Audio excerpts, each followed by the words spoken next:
पाकिस्तान मुर्दाबाद, पाकिस्तान मुर्दाबाद, भारत जिंदाबाद। Once more, once more. सारे जहां से अच्छा हिंदुस्तान हमारा हमारा सारे। ये क्या कर रहे हो तुम? दूर हटो, दूर हटो। ए दुनिया वालों, हिंदुस्तान हमारा है। चुप कर हिंदुस्तान के बच्चे। क्यों चुप रहूं? मैं एक सच्चा हिंदुस्तानी हूँ। कलीम, तुम्हें कितनी बार कहा है कि इसे घर छोड़कर आया करो?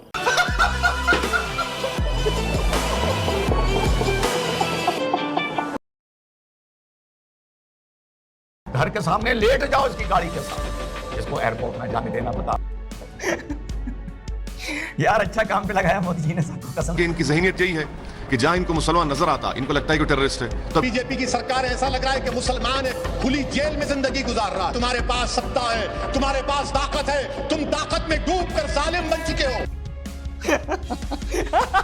इधर आओ तो तुम काम पे लगाए गए, इधर आओ चार मीनारा के। यार ये बताओ, ये जो है ये सब क्या है? तो ऐसा ना हो अगला अपना पासपोर्ट फाड़ते और वहीं रुक जाए। लोग कहेंगे सारे तुम बड़े दो कौड़ी के आदमी। और किसी ने सही कह दिया, तो सुनो भाभी का क्या लाइन से। ये बताओ, ये तुम्हारे जो क्लिप्स हैं इसके बारे में तुम्हें क्या कहना? भक्ति का जहाड़ की एक पतली सी टहनी पकड़े लटका रहे और नीचे से, समझ रहे हो ना?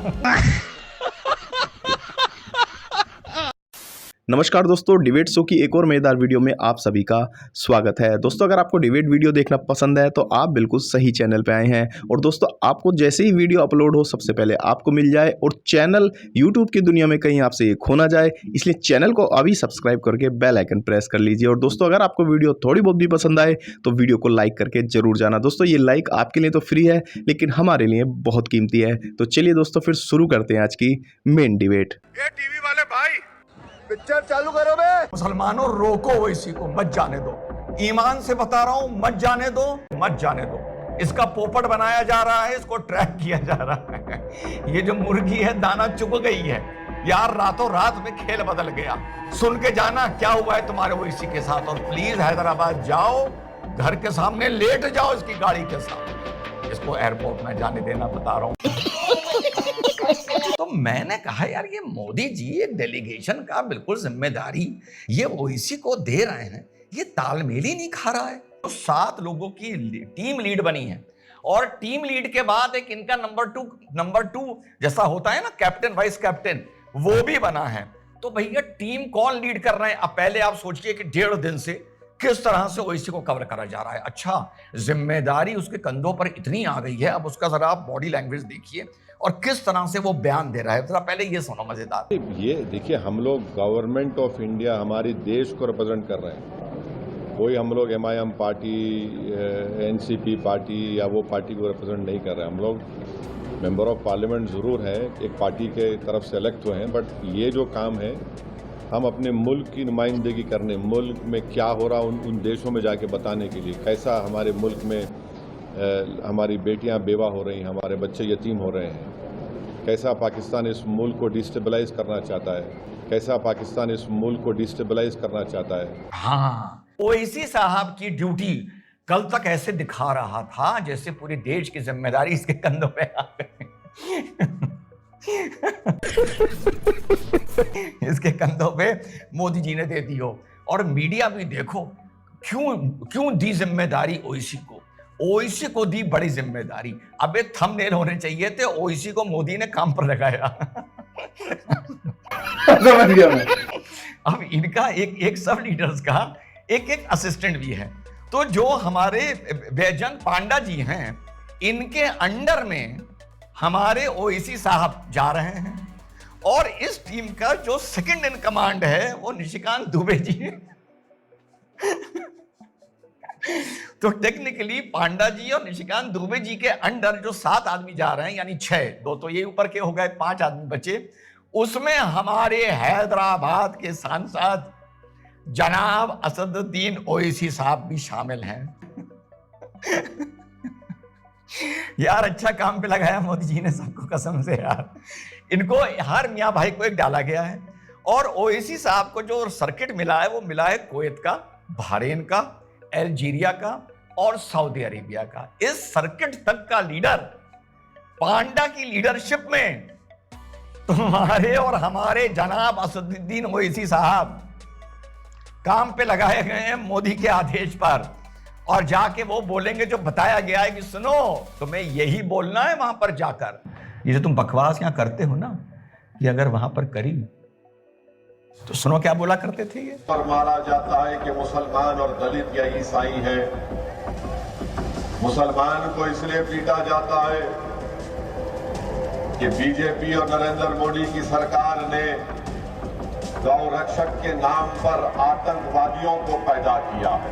ये एक मिनिस्टर को जेब नहीं देता, मगर हमको उम्मीद है इनसे, इसलिए कि इनकी जहनीत यही है कि जहां इनको मुसलमान नजर आता इनको लगता है कि टेररिस्ट है, तो अब इसका इनके दिमाग का इलाज तो हम इस तरह का नहीं कर सकते। Sir, I am cautioning and warning this government. I am cautioning and warning this government. If you bring and make a WAF law in the present form, which will be violation of Article 25, 26 and 14, it will lead to social instability in this country. मेरे पास ये आए हैं, मैं बताना चाहता हूँ पूरे देशवासियों को कि ये है मोदी का न्यू इंडिया, जहाँ पर अगर एक मुसलमान दाढ़ी और टोपी पहन के ऑटो चला रहा है, रात को अपने काम के लिए निकला है, तो उसको चुनिंदा गुंडे रास्ते में मिलते हैं, इसको दाढ़ी खींचते हैं, बोलते हैं पाकिस्तान जा। गुजरात में यह कहा गया कि डांडिया में मुसलमान जाकर पत्थर फेंके। जहां जहां बीजेपी की सरकार है, ऐसा लग रहा है कि मुसलमान खुली जेल में जिंदगी गुजार रहा है। तुम्हारे पास सत्ता है, तुम्हारे पास ताकत है, तुम ताकत में डूब कर जालिम बन चुके हो। क्या मेरी इज्जत नहीं है? आप दुश्मन है मुसलमानों के, उसका सबूत ये बिल है। पार्लियामेंट में खड़े होकर बोल रहे हैं कि इस देश में वक्फ बोर्ड के चलते लॉ एंड ऑर्डर प्रॉब्लम हो जाएगी। बोल रहे हैं ना, मतलब मैं तो कोई अपने तरफ से कुछ नहीं जोड़ रहा हूं ना। और मोदी जी ने ऐसा काम पर लगाया कि बोल रहे हैं कि पाकिस्तान इस देश में law and order problem create करना चाहता है।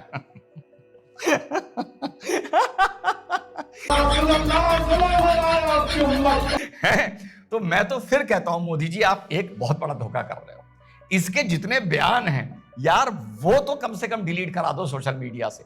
अगर इस तरह के बयान कि मुसलमानों को घेर घेर के मारा जाता है, देख देख के मारा जाता है, ये हिंदुस्तान नहीं मुसलमान के लिए एक जेल खाना है। कल मैंने सुनाया था जो यहूदियों के साथ हिटलर नाजी ने किया था, वही बीजेपी मेरे साथ कर रही है।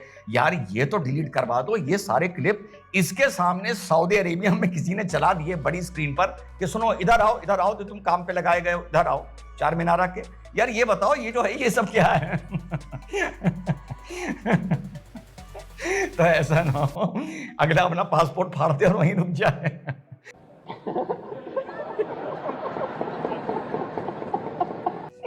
तो क्रैश कोर्स समझते हो, जैसे इंग्लिश का भी क्रैश कोर्स होता है कि आइए आपको 3 महीने में इंग्लैंड जाने वाली इंग्लिश सिखाएं।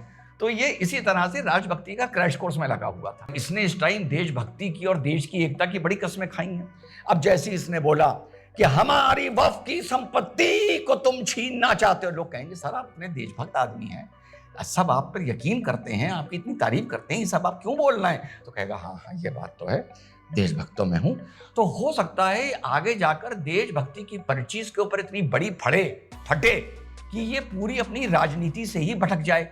अब मान लो इसने कहा कि साहब एनआरसी में नहीं होगा और सीए में तो मुसलमान भी आने चाहिए पाकिस्तान से। लोग कहेंगे साहब पाकिस्तान दुश्मन मुल्क है, आप ही इतने दिन बोल के गए हो, आप राष्ट्रभक्त आदमी हो भाई। कहेगा हाँ सॉरी मैं राष्ट्रभक्त आदमी हूँ। ये याद है ये टेरर जो सस्पेक्ट पकड़े जाते थे, इसने हैदराबाद में जो आईसिस के पकड़े गए थे उनको इसने कहा था मैं फाइनेंशियल सपोर्ट करूंगा, और करी भी थी।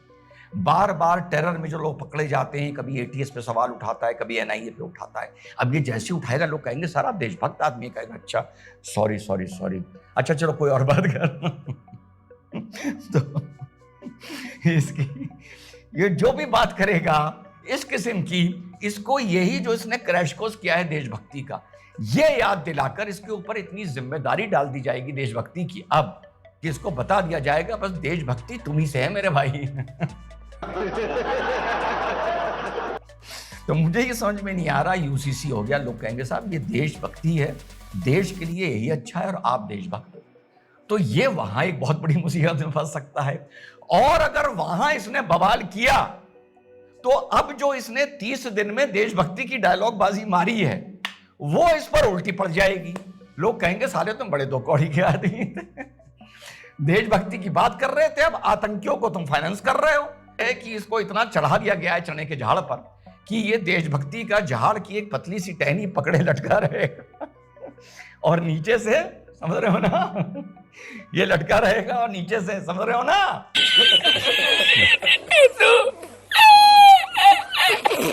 और हाँ, इसको चाहने वालों याद रखना, लाइन लगी होगी 8 आदमियों की, सबसे आगे पांडव होंगे, उसके बाद दुबे जी होंगे, उसके बाद कोई और होगा, उसके बाद तुम्हारा नेता हाथ बांधे खड़ा होगा। और किसी ने इससे कह दिया, अच्छा सुनो बाहर निकल के आओ लाइन से, ये बताओ ये तुम्हारे जो क्लिप्स हैं इसके बारे में तुम्हें क्या कहना। तो ये अपनी शेरवानी के अंदर से एक पॉलिश निकालेगा काली, यूं यूं करेगा।